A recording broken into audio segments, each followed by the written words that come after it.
Nagsirit-sirit ang mga kwitis, nagsayaw-sayaw padung sa langit.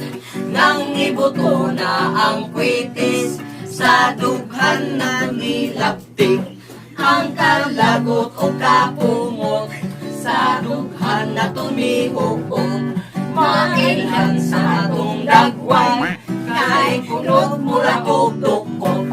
Tagbalaya mong gidaykunan, sayop man kami di ay.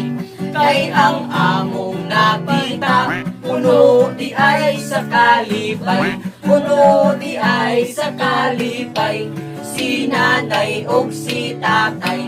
Sa adlaw sa Pasko, daghang taog regalo.